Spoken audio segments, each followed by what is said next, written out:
The divorce process was brutal. James refused to talk to me, communicating only through lawyers. His coldness was a constant reminder of how deeply I had hurt him.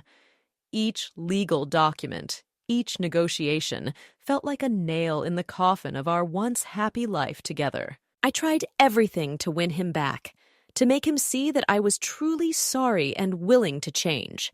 One night, in a desperate attempt to reignite the spark between us, I showed up at our home wearing nothing but a trench coat. I thought that maybe, just maybe, I could remind him of the passion we once shared. James opened the door, his expression a mix of shock and sadness. "Maggie, what are you doing here?" he asked, his voice devoid of warmth. I stepped inside, letting the trench coat fall open. "I miss you, James. I miss us," I said, trying to sound seductive. He sighed, closing the door behind me. "This isn't going to work, Maggie. You can't fix things with sex." "Please, just hear me out," I pleaded, stepping closer. "I know I made a mistake, but I love you. I want to make things right."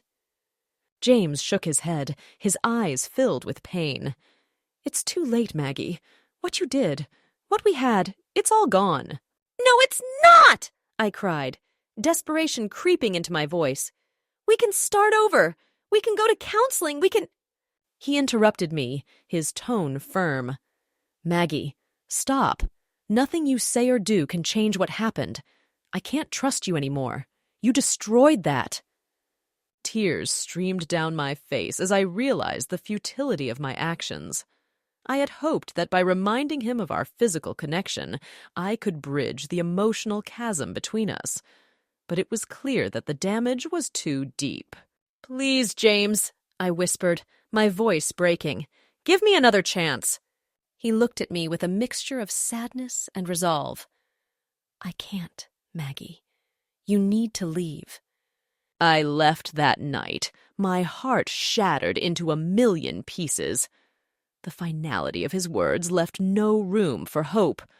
The divorce was finalized shortly after, and I was left to pick up the pieces of my life. In the midst of this turmoil, I knew I needed help.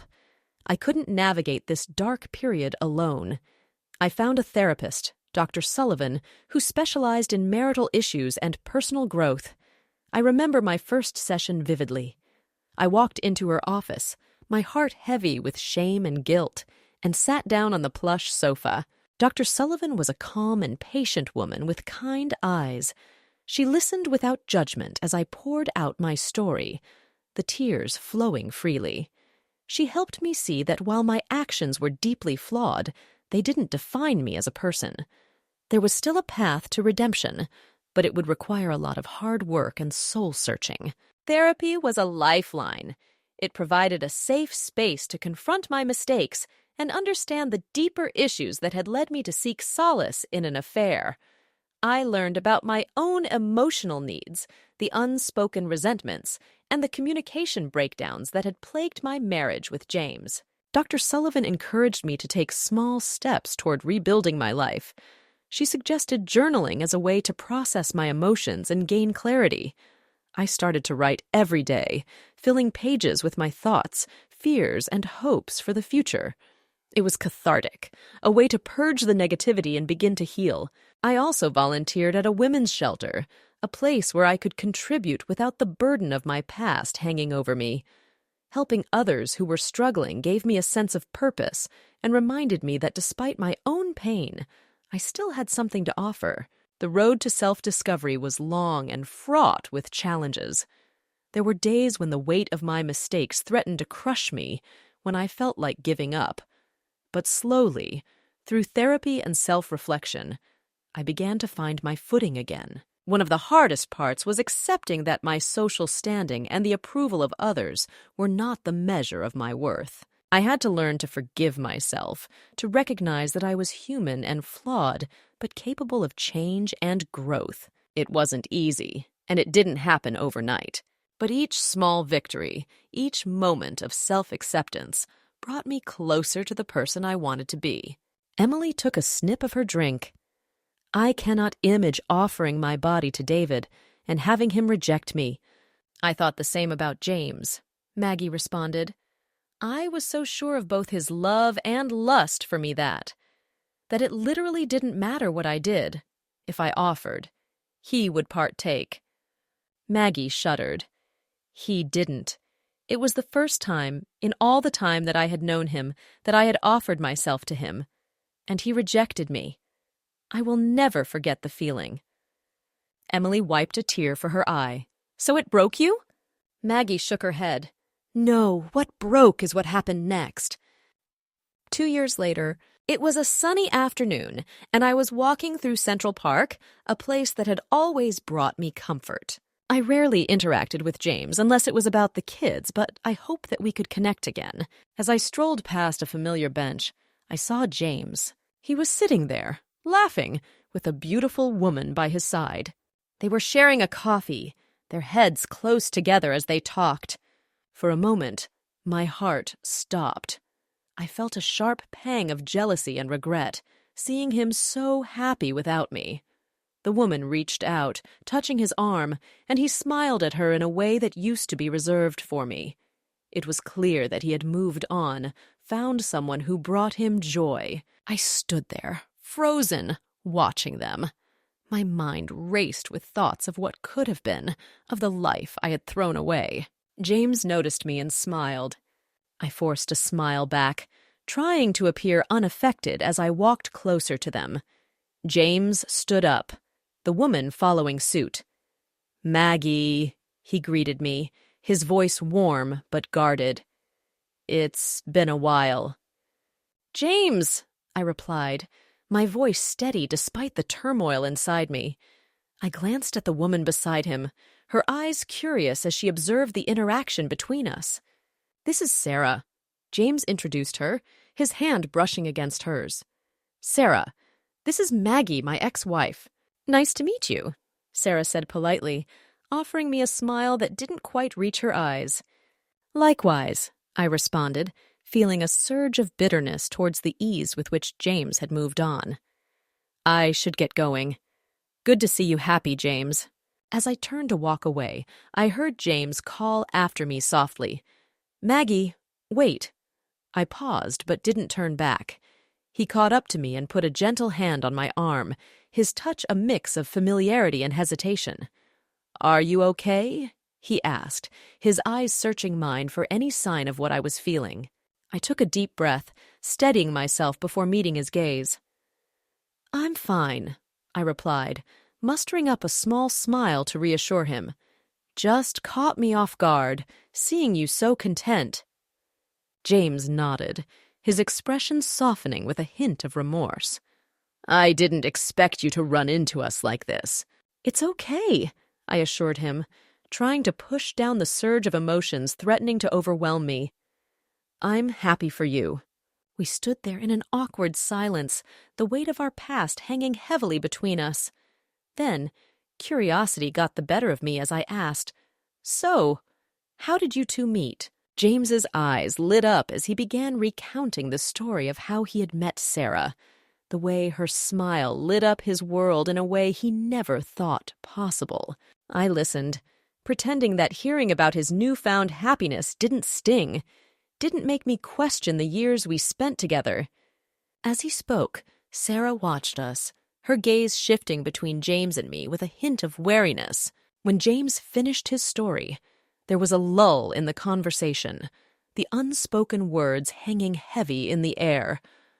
I knew it was time for me to leave, to walk away from the life I once thought would be mine forever. With a final smile and a nod, I wished them well and turned to go. As I walked away, a mix of emotions churned inside me. Regret for what could have been, sadness for what was lost, and a glimmer of hope for the future. I couldn't help but wonder if I would ever find the kind of happiness James had found with Sarah. The pain of seeing James with someone else was almost unbearable, but it also brought a stark realization. He deserved to be happy, just as I did, and I had to accept that his happiness no longer included me. As I walked away, I felt a strange sense of peace. It was as if seeing James move on allowed me to truly let go of the past. I couldn't change what I had done, but I could learn from it. I could use it as a stepping stone to build a better future for myself. That day marked a turning point. I threw myself even more into therapy, determined to understand myself better and to make amends for my past actions. I started new projects at the women's shelter, taking on leadership roles and helping other women who were struggling with their own demons. Through this journey, I discovered strengths I never knew I had. I found a resilience that had been buried beneath layers of guilt and shame. And slowly, I began to forgive myself. It was a long and arduous process, but each step brought me closer to redemption. The cafe was quieter now, the late afternoon light casting long shadows across the room. Emily sat back in her chair, grappling with a whirlwind of emotions after hearing Maggie's story.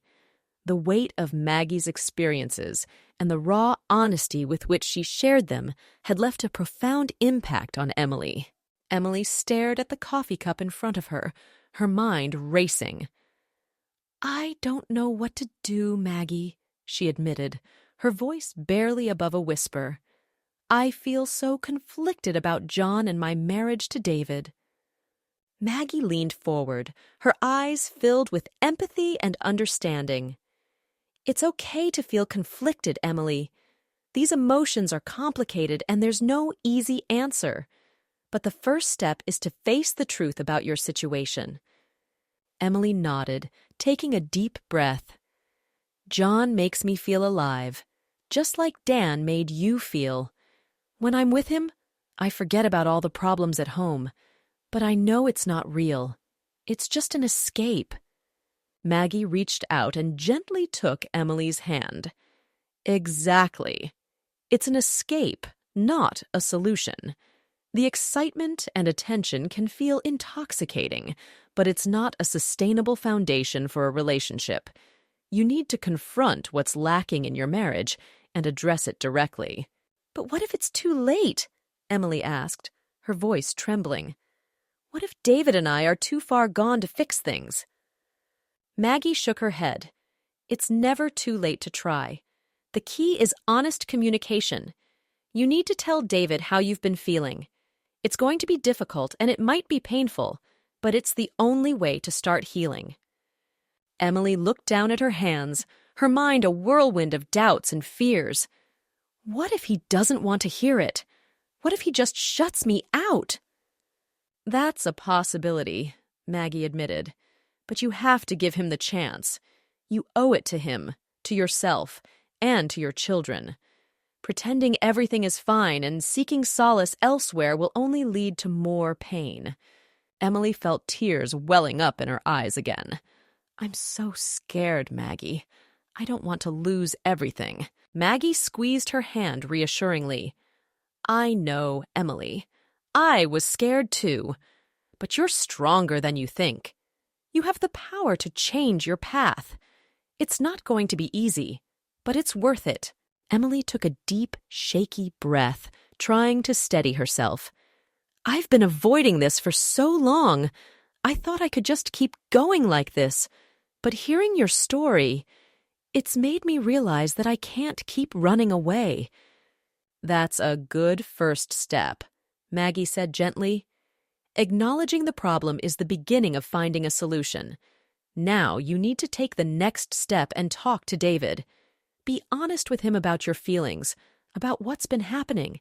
It's the only way to move forward." Emily nodded, determination starting to replace the fear in her eyes. "I will. I'll talk to him tonight. I owe him that much." Maggie smiled, a look of pride in her eyes. "You're doing the right thing, Emily. It's a difficult choice, but it's the brave one. And no matter what happens, you're taking control of your life and your happiness." Emily squeezed Maggie's hand, a sense of gratitude washing over her. "Thank you, Maggie, for sharing your story and for being here for me. I don't think I could have done this without you." "You're welcome, Emily," Maggie said softly. Just remember, you're not alone. You have the strength to get through this, and I'm here for you if you need me." As they sat there, the sun began to set, casting a warm glow over the cafe. Emily felt a renewed sense of purpose and hope. She knew the road ahead would be challenging, but with Maggie's guidance and her own newfound resolve, she was ready to face it head-on. Emily left. Maggie watched her go. 20 minutes later, John came back. "I am sorry, did you see a woman—" "Allow me to interrupt, John," Maggie said smoothly. "I apologize for the use of the first name. I do not know your last name. But Emily has left. I suspect she will contact you later, but for now, I think it would be wise for you to leave her alone." John just stared at her. "I don't understand." Maggie smiled. "No, I don't suppose you do. Now, if you'll excuse me, I have to meet my husband." As always, thanks for listening to our story. We upload every day, so make sure you subscribe to YouTube's best place for storytelling content.